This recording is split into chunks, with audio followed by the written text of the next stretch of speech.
Olá, seja bem-vindo a mais uma aula de programação web do Instituto Federal do Mato Grosso do Sul. Eu sou o Thiago e hoje nós vamos aprender a construir alguns códigos no JavaScript. Bom, eu vou começar com um contexto, contar uma história para vocês do surgimento do JavaScript. Bom, antes do início da internet, o que os usuários se resumiam a fazer era preencher dados nos formulários e abrir links. O JavaScript mudou esse jogo. O JavaScript ele impactou esse processo de uma maneira completa. O JavaScript ele é uma linguagem de programação que permite que o navegador e as páginas executem pequenos pedaços de código, ou seja, scripts.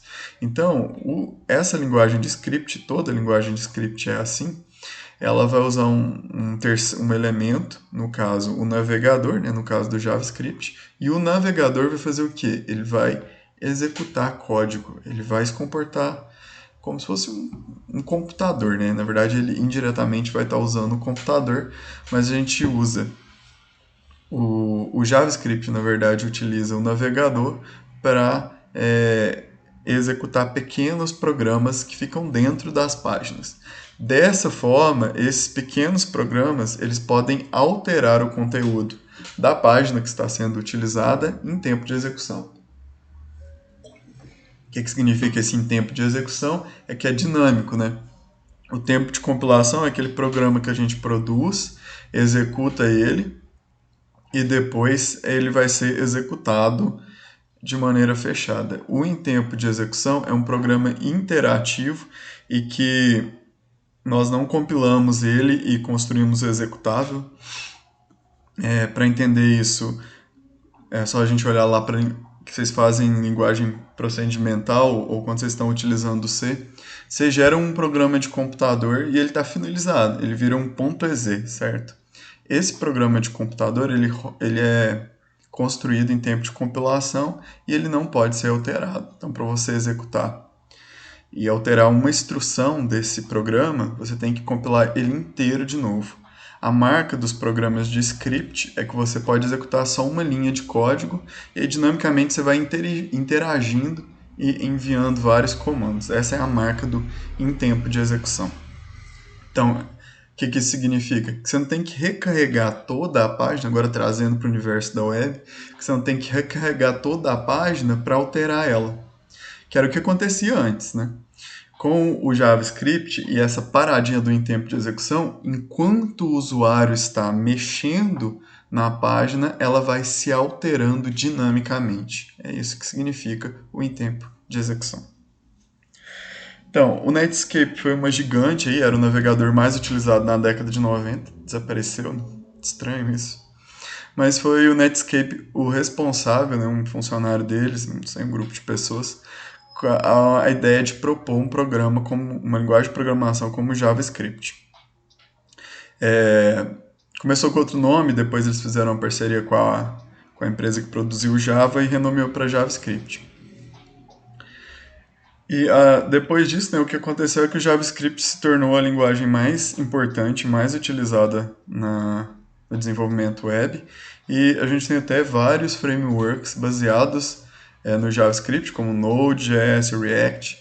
E esses frameworks, eles estendem a funcionalidade do JavaScript para fora do mundo do front-end. Que aqui a gente está falando de programação front-end, né? Desde o começo do curso, a gente está falando dessa programação que está relacionado não com o servidor, mas sim com o que é visto na tela do usuário. Então, o HTML, o CSS e, por fim, o JavaScript. Só que as pessoas gostaram tanto do JavaScript, ele se tornou tão popular, que as pessoas começaram a carregar ele para vários lugares. É uma linguagem muito queridinha assim, entre os desenvolvedores. Vamos ter agora uma ideia do que podemos fazer com o JavaScript. A gente pode fazer uma aplicação na web extremamente sofisticada, dinâmica, com comportamento complexo e sofisticado e que com certeza pode agregar valor, como por exemplo o Google Maps, o Gmail, o Google Docs. São todas ferramentas que foram construídas utilizando o JavaScript, ou seja, um script que roda no navegador, sem precisar se comunicar com o servidor. Essa é a marca do JavaScript e talvez por isso deu uma ideia de por que é uma linguagem de programação tão popular nos dias de hoje. Bom, agora a gente vai falar sobre conceitos básicos de programação. O JavaScript, ele é uma linguagem de programação, então tudo que se estuda para uma linguagem de programação faz sentido aqui, e a gente vai passar por esses detalhes da linguagem de programação rapidamente. Bom, todo programa de computador ele é formado por uma sequência de instruções. A gente geralmente chama isso de linhas de código. O termo em inglês é statement. Às vezes vocês vão achar esse termo aí quando vocês forem estudar. E aí o computador tem que executar essas instruções para simular o comportamento do programa. Então, todo programa é formado por várias linhas de código, certo? Então, ele é um conjunto de linhas de código. No JavaScript, quais que são as possíveis linhas de código ou instruções? Cada uma das linhas pode ser o quê?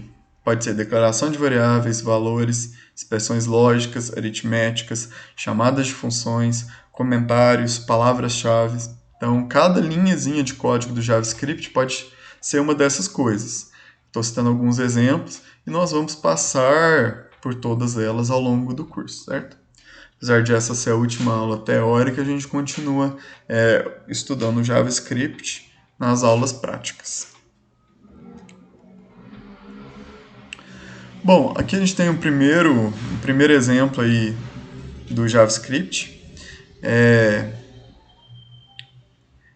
Aqui a gente tem um script, apenas aí para lembrar da última aula, nós colocamos o que é código JavaScript dentro dessa tag script. Essa vai ser a forma como inicial em que nós vamos colocar os scripts e depois a gente vai utilizar os scripts em um arquivo externo. Então, da mesma forma como é possível separar o CSS do HTML, também é possível separar os scripts, que é o código JavaScript, em um arquivo separado. Mas a gente inicia com essa sintaxe, essa maneira de se fazer, que é abrindo a tag script e fechando com o script. Eu tenho aqui um parágrafo, né, que o ID dele é demo, certo? O atributo ID dele, identificador único, se chama demo. E aí a gente tem um código script formado por apenas uma instrução. Então é o código mais simples que a gente pode pensar. Nesse caso, especificamente, é uma chamada de função. A gente estudou esse exemplo na última aula, é um exemplo bastante recorrente aqui na matéria, porque o que a gente está fazendo, que é alterar o conteúdo do HTML, é uma ação muito relevante aqui na hora de utilizar o JavaScript. Então, eu já te disse o que esse código está fazendo, né? E agora a gente vai passar passo a passo. Bom, eu já expliquei na última aula que o document representa um objeto que contém a sua página, né? Então, a sua página ela é representada pelo document, tudo que tem lá no seu HTML, tudo que tem na sua página vai estar dentro desse super objeto aqui, que é o document. E aí, nesse objeto document, a gente coloca um pontinho, isso significa que nós estamos fazendo uma chamada de função ou acessando um atributo. Como tem os parênteses, é uma chamada de função. Qual é a função que a gente chama? É a função que nós, se eu não me engano, a gente estudou isso na última aula, que é pegar o elemento pelo ID. Então, você vai lá no documento, que é na página, vai pegar o elemento pelo ID e passa o ID demo. Então, o único elemento, se é um ID, só até pode ter um, né? Essa é a convenção. Então, a gente tem um parágrafo aqui. A gente selecionou esse parágrafo, né? E aí, com o script, a gente vai lá nesse parágrafo, é exatamente o que essa primeira parte da instrução faz, documento.getElementById, vai retornar quem? Vai retornar esse parágrafo aqui, que o ID é demo. E a gente vai, acessa com um pontinho, nesse caso a gente vai acessar o atributo, que é o innerHTML, lembrando que o innerHTML é o conteúdo daquele elemento. Então a gente vai no parágrafo cujo ID é demo e nós vamos alterá-lo para e aí, cara. Então no momento que a gente executa essa página, ele vai inicialmente escrever, né? JavaScript Statements é um header de nível 2, depois ele abre um parágrafo, mas não tem nada nesse parágrafo. Só que antes de terminar de montar a página, ele encontra um script e ele executa esse script, né? Porque ele está aí, o programa vai executar passo a passo.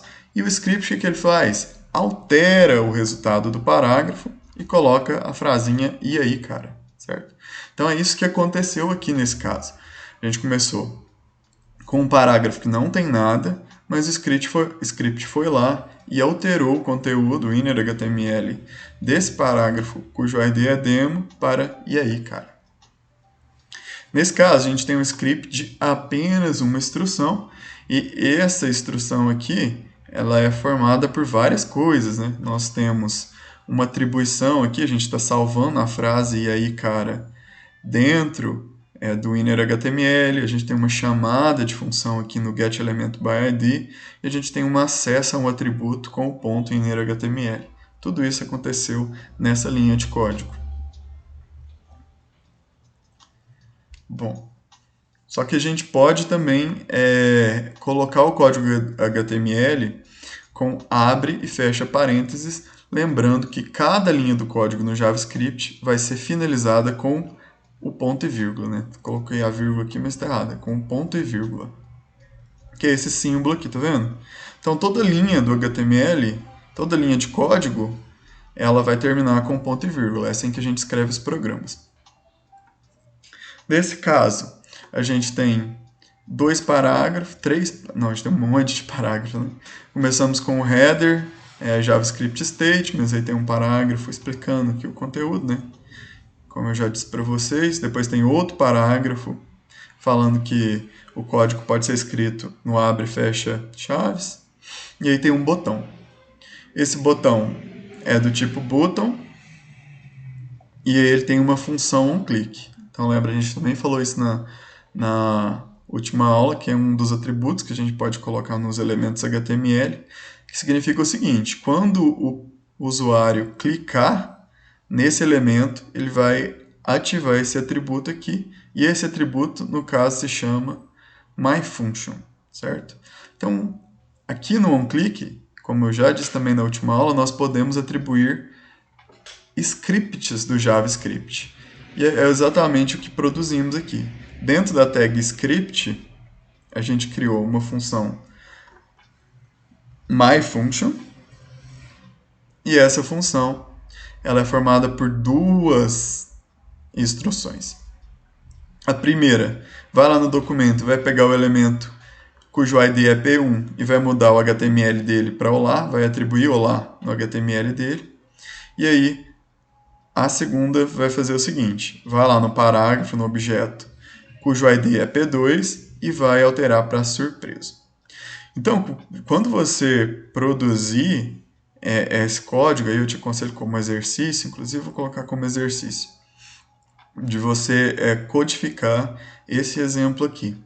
Você vai colocar todo esse código aqui, só que você não vai ver esse olá e surpreso. Por quê? Porque o script não foi executado ainda.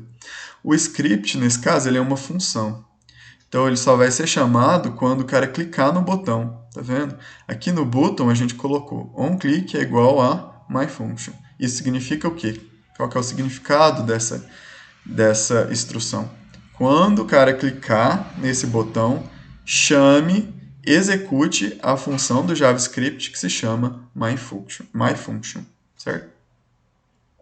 Então, quando você executar o código aí, vai estar escrito cada linha de código, JavaScript Statements, o código pode ser escrito dentre os símbolos e o botãozinho clica em mim. No momento que você clicar, você vai ver que vai surgir dois parágrafos aqui. Essas duas informações vão aparecer na sua página, certo? Que é o que a gente está fazendo de alterar dinamicamente o conteúdo do HTML, certo? Bom, uma sintaxe numa linguagem de programação vai definir a forma como o código deve ser escrito. Então, a gente vai passar por várias dessas regras, como o código será escrito, principalmente com exercícios práticos, onde a gente vai memorizando de uma forma mais natural esses códigos, essas instruções, a sintaxe deles. E eu vou começar com você na sintaxe para representar dados. Uma tarefa muito comum quando a gente está fazendo linguagem de programação é manipular informações, manipular os dados. Então, como eu estou colocando aí no slide, no JavaScript existem dois tipos de dados, né? Os literais, que são valores fixos que não mudam, e as variáveis, que são um conteúdo, um dado, cujo valor pode mudar. Qual que é a sintaxe para você escrever os literais? Os números, números inteiros, a gente vai colocar o número natural mesmo, depois ponto e vírgula, né? Mas geralmente a gente vai combinar com outras instruções, por exemplo, quando a gente vai atribuir o valor numa variável, a gente usa o operador de atribuição, que a gente vai ver no próximo slide, que é o igual. Números flutuantes, que é os números não inteiros, a gente vai usar o pontinho. E as strings, que são as frases, nós podemos usar tanto as aspas duplas quanto as aspas simples, certo? Então, aqui no JavaScript, não tem a separação que existe em algumas linguagens. Em alguma linguagem tem a separação. Você vai utilizar aspas duplas para um tipo de dado e as aspas simples para outro. Por exemplo, em C, o caractere lá, ele pode estar em aspas simples, mas ele não é um string, ele é só um símbolozinho. Já no JavaScript não é assim. Tudo aqui é string, tudo aqui é alto nível, a gente não se preocupa muito com detalhes. Bom, o que é muito importante na linguagem de programação, sem sombra de dúvida, são as variáveis, né? Variáveis vão ser espaços da memória que a gente vai alocar para salvar os dados. Sempre, toda vez que a gente for criar uma variável, a gente vai atribuir um identificador, um nomezinho para essa variável. E no JavaScript, a sintaxe que é utilizada para alocar variáveis é simplesmente usar a palavra-chave var. Então, a sintaxe funciona assim. A gente coloca o var e depois a gente coloca o nome da variável. Nesse caso aqui, eu declarei uma variável que se chama Selma e ela não tem tipo. Você já pode achar, poxa, mas que linguagem sem tipo? É isso mesmo, o JavaScript é sem tipo mesmo. Aqui, a gente está falando de uma linguagem que ela é fracamente tipada. Isso significa que no momento que declaramos as variáveis, não é necessário pensar em tipos de dados, certo? Então, se vai ser um inteiro, se vai ser uma frase, ou mesmo se vai ser um objeto, nada disso precisa ser preocupado. Nada disso você precisa se preocupar. Essa é uma linguagem de alto nível, certo? E as linguagens de alto nível, a gente não se preocupa com esse tipo de detalhes. Só alegria, né? Muito mais fácil do que as declarações do C, por exemplo, que você precisa colocar os tipos e etc. Bom, tá falando de variável, tem que falar de atribuição, né? A gente cria a variável para salvar coisa dentro dela, então obviamente já vai logo esse operador de atribuição, vamos logo lidar com ele. Para você salvar, gravar um valor lá dentro daquela variável, você vai usar o operador de atribuição, que é o igualzinho. Então, nesse caso aqui, veja como é que funciona essa instrução, essa linha de código. Eu declarei uma variável cujo identificador, o nome dela para a gente é Selma, e o conteúdo dela é a string escrito Selma, certo? Então, uma coisa vai ser o identificador dessa variável. No caso, toda vez que no meu programa eu escrever essa palavra-chave, que eu acabei de criar uma palavra-chave, Selma, eu vou estar me referindo a essa variável aqui, certo? Independente do conteúdo dela. O que é engraçado nessa coincidência é que o conteúdo dela também é igual ao nome dela. Mas, obviamente, não é sempre assim, né? A gente pode criar uma variável x e salvar 1000 dentro dela. Então, o que acontece aqui do ponto de vista técnico? Nós estamos aqui num curso superior, vamos cavar mais profundo. A gente vai alocar um espaço lá na memória. Como é uma linguagem fracamente tipada, nós não precisamos gravar naquele espaço da memória. que aquela variável vai ser do tipo integer, o que acontece numa linguagem de baixo nível como C. Aqui a gente simplesmente fala, memória, essa variável se chama Selma e ela começa na posição X. E você se vira, memória. Não quero saber se ela é int, não quero saber quantos bytes ela tem, não quero saber onde ela começa, onde ela termina. É Selma, é só isso. Então, a gente diz aqui que no JavaScript, no PHP, nas linguagens fracamente tipadas, o tipo da variável, que é o que a gente vai estudar até em outra aula, se é inteiro, string ou se é um objeto, é só um adesivo que a gente coloca no espaço de memória. E a gente, da mesma forma que a gente coloca aquele adesivo, a gente tira e retira. Já nas linguagens como C, não. Você fala que uma variável ela é inteira, integer, ela vai ser integer até o fim dos tempos. E qualquer bobeirinha que você der vai dar erro de execução, seu código vai travar. O que é muito diferente aqui, porque esses detalhes não são importantes aqui nas linguagens de alto nível, certo? Então é isso que acontece. Você vai lá na memória, vai registrar um local e vai dizer, toda vez que eu dizer a palavra Selma, a essa variável que você vai se referir. E aí depois vem o comando de atribuição, que diz o seguinte, carrega nesse espaço de memória correspondente a meu atributo, a meu identificador Selma, a string Selma. Então ele vai lá na memória e vai salvar dentro daquele espaço registrado para o identificador Selma a frase, certo? Então você viu como é que é até cavando profundamente, até o limite total de como que funciona essa linha de código aqui, certo? Mas é mais fácil você pensar que você só está salvando a string Selma na variável Selma. Mas, como você está aqui num curso superior, vamos entender o que está acontecendo ali no fundo, no computador, quando você utiliza essa linha de código. Bom, aqui eu tenho alguns exemplos de linhas de código. Eu tenho um script. Rapidamente você pode bater o olho e ver que a gente tem um header H2, depois 2 parágrafos, cada um com o seu ID. O do primeiro é P1 e do segundo é P2. E depois vamos ao que interessa, o script. Então, para declarar uma variável, eu uso a palavra-chave var, o nome da variável é x, estou atribuindo 5 nela. Beleza, tranquilo. Depois disso, eu crio uma outra variável e atribuo um outro valor literal nela, que é um adjetivo bom para a vida é louca. Então, essa é uma string, ela, obviamente, está entre duas aspas, porque ela é uma string. Então, beleza. Então, a gente tem duas variáveis, o x e o y. Numa delas está salvado 5, na outra está salvo uma string. Bom, vamos seguir. Agora, nós temos uma nova linha de código. Até agora foram duas declarações de variáveis. Bom, a gente vai fazer uma chamada no document, de acordo com o elemento que tiver o ID P1, ou seja, vai lá no documento, pega para mim o elemento cujo ID é P1. Quem é? É esse primeiro parágrafo aqui. Beleza. E aí eu vou mudar o inner HTML dele para 5.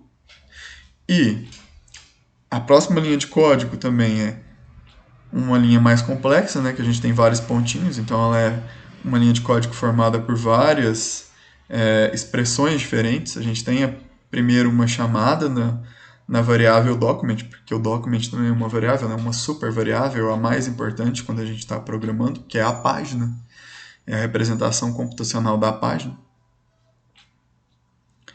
E aí a gente colocou uma chamada, chamou uma função, depois acessou um atributo, depois fez a atribuição.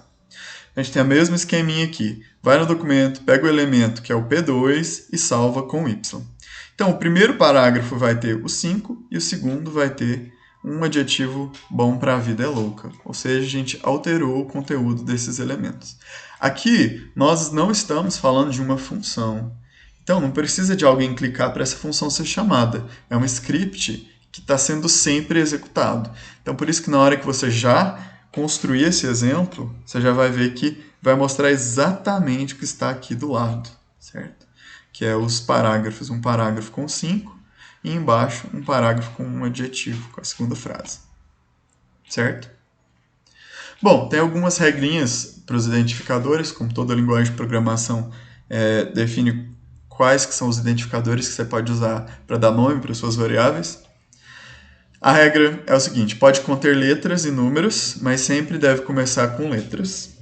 Toda variável deve começar com letras, mas também é possível que você use esse símbolo do dinheirinho riscado, né? Esqueci o nome dele agora, e esse símbolo aqui também, o tracinho. É uma exceção, né? E também é muito incomum, mas tem essa proposta do nome da variável começar com esses dois símbolos esquisitinhos aí, esse dinheirinho e o tracinho, ela é utilizada pelos frameworks. Então, tem alguns frameworks que vão ter algumas regras para você criar variáveis com esses símbolos aí, e lá tem uma certa utilidade. Obviamente, seu identificador deve ser único, ou seja, um nome diferente para cada variável. E um detalhe importante aí no JavaScript, que não é muito comum, tem muita linguagem de programação que não é assim. Os identificadores, eles são case sensitive. O que é isso? Significa que uma variável com nome x minúsculo é diferente de uma variável com x maiúsculo. Outro detalhe é que você não pode dar nomes reservados para suas variáveis. Então, var, if. E a gente vai nós vamos estudar várias palavras reservadas que não podem ser utilizadas para dar nome para suas variáveis.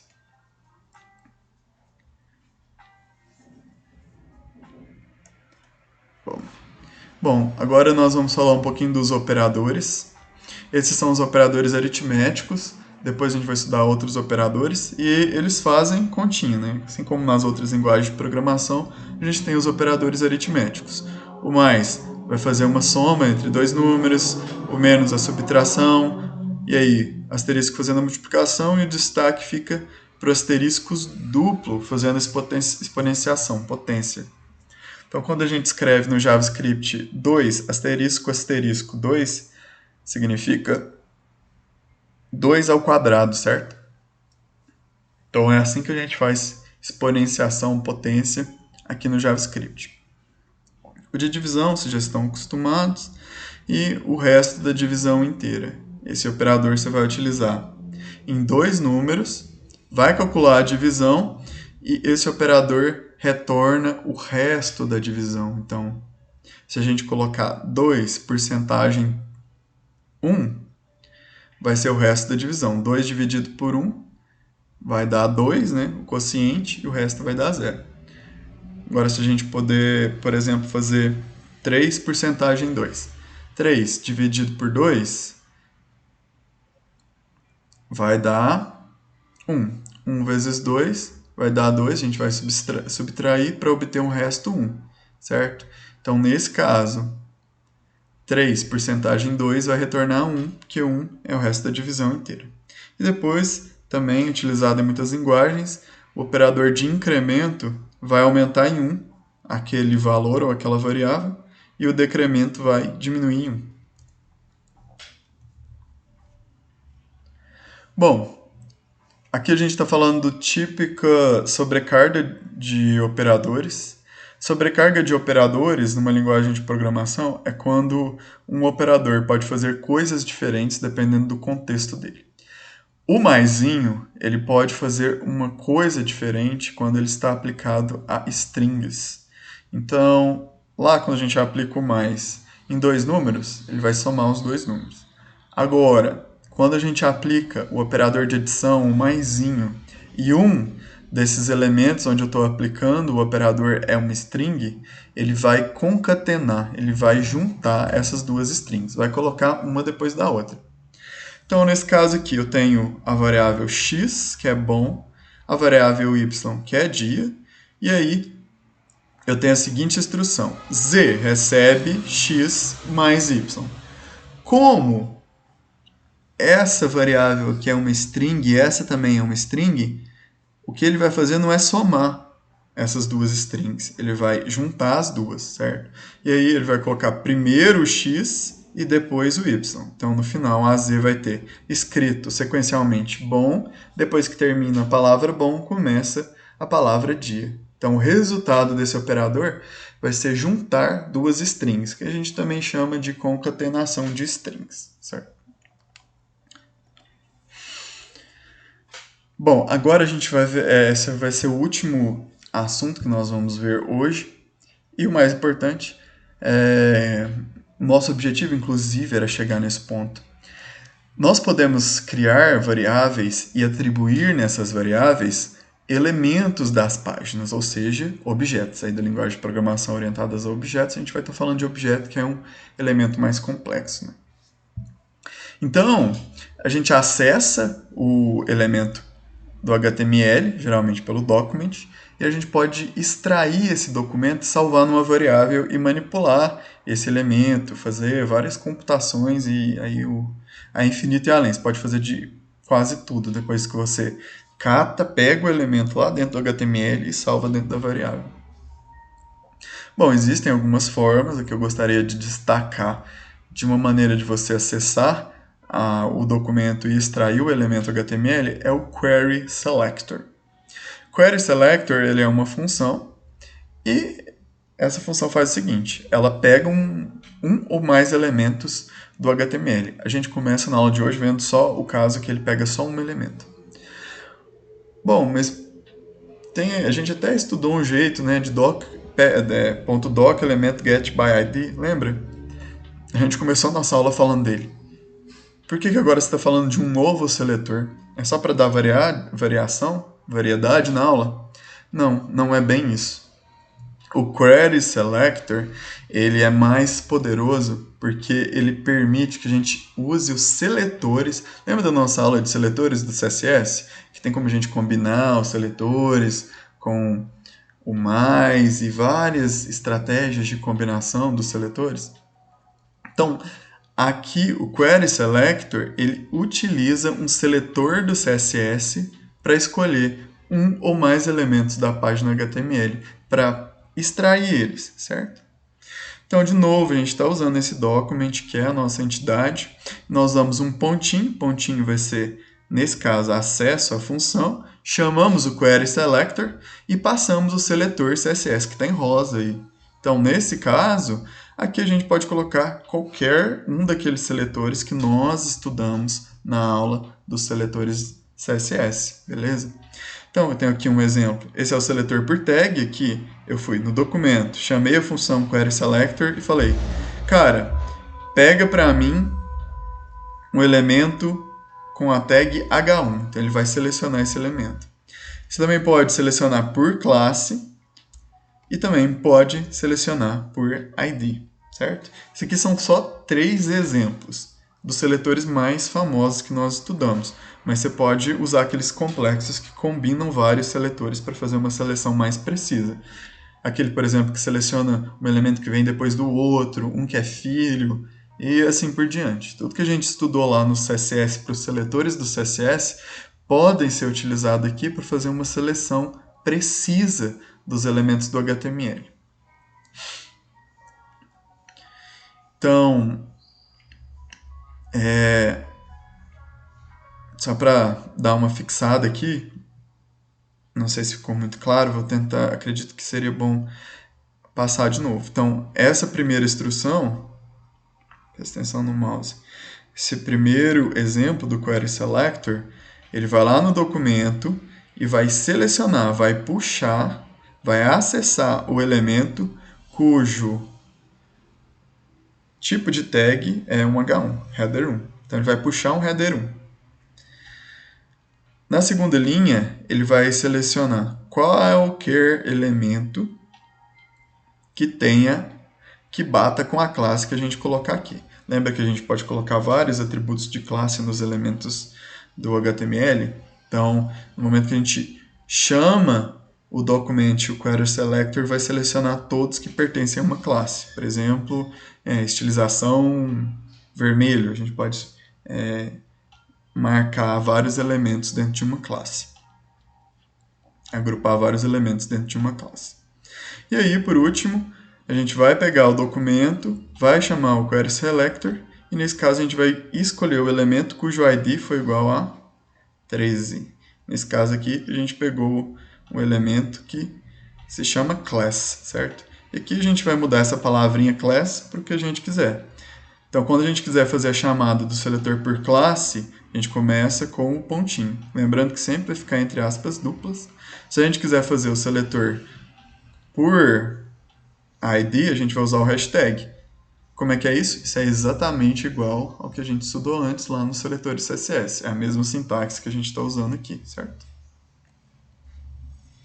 Bom, agora vamos assim para o mais importante. Então, quando a gente chama esse documento querySelector aqui, a gente vai acessar o header 1, o elemento do HTML. Só que ele é um objeto, e como um objeto, a gente pode salvá-lo dentro de uma variável. E como o o JavaScript, ele é uma linguagem fracamente tipada, a gente não precisa se preocupar com o tipo da variável, é só escrever var. Então, nesse momento, nessa simples linha aqui, a gente está fazendo algo bem complexo. A gente está indo na página, está pegando o elemento H1 e está salvando na variável VH1. Você não precisa se preocupar como é que você... Assim, você precisa se preocupar se você for trabalhar com isso, mas isso só vai te deixar um programador melhor. Mas se você não quiser, você não precisa se preocupar como é que isso vai ser feito na prática, certo? Você só precisa usar simplesmente essa instrução. Dessa maneira, esse objeto HTML, que é um parágrafo H1, ele vai poder ser referenciado dentro do seu código a partir daí apenas com o identificador VH1, correto?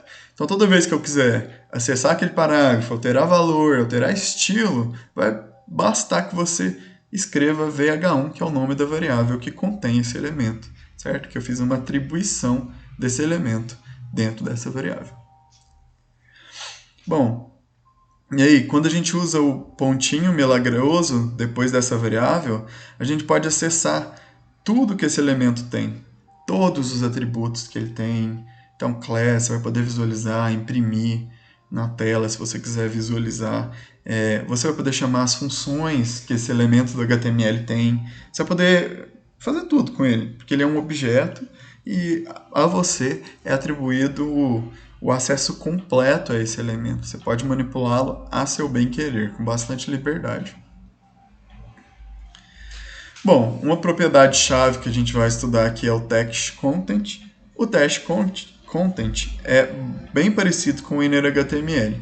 Tem alguns detalhes relacionados com o CSS, mas você pode interpretar que o text content vai ser o conteúdo da tag. Então, no caso do parágrafo, é o que está escrito dentro do parágrafo. No caso de uma text box, que é aquelas caixas onde o usuário digita um valor, o text content vai ter o valor que o usuário digitou, certo? Então, vai ser o conteúdo daquele elemento. Então, quando a gente manipula o text content, a gente consegue fazer coisas interessantes, que a gente consegue deixar a página dinâmica. E é exatamente um destaque aí para o text content. É muito importante, um atributo muito importante que a gente vai utilizar bastante. Boa parte do trabalho que é feito no JavaScript vai trabalhar com esse atributo aí. Bom, não é essa parte das ondinhas, só para deixar bastante em foque. E agora a gente tem um exemplo utilizando tudo que a gente estudou até agora. Vamos lá, a gente tem um parágrafo cujo ID é P1, nele está escrito por padrão Olá. E aí a gente tem um segundo parágrafo P2 que não tem nada. Então, na hora que o navegador está montando a página, até esse momento, antes de executar o script, inclusive se você desligar os scripts da página, tem como, você vai ver só Olá, certo? Então, é um desafio. Tem uma opção que você desliga os scripts. Na hora que você fazer esse exercício e você desligar o script, você vai ver que na hora que você carregar a página, ele não vai mostrar essa parte de baixo. Porque essa parte de baixo a gente construiu no script. E eu vou te mostrar como a gente construiu essa parte de baixo, que ela começa vazia, tá vendo? Não tem nada aqui. Então vamos lá. Primeiro, eu declarei uma variável P1 e salvei nela o seguinte: vai no documento, usa o query selector e pega para mim o elemento cujo ID é P1. Portanto, ele vai pegar esse elemento aqui. Ele vai acessar esse parágrafo contendo tudo que ele é. Todo o poder, tudo que esse elemento HTML tem, propriedades de estilo, é um objeto. Então ele vai ser formado por várias coisas, certo? Então, acessou o parágrafo, beleza. A linguagem não é tipada, não preciso, é fracamente tipada, eu não preciso, ou não tipada, também costumam falar isso. Eu não preciso me preocupar com detalhe, é um objeto, virou, aquilo lá é meu elemento. No VP1 está o meu primeiro header. Isso basta, e isso é ótimo.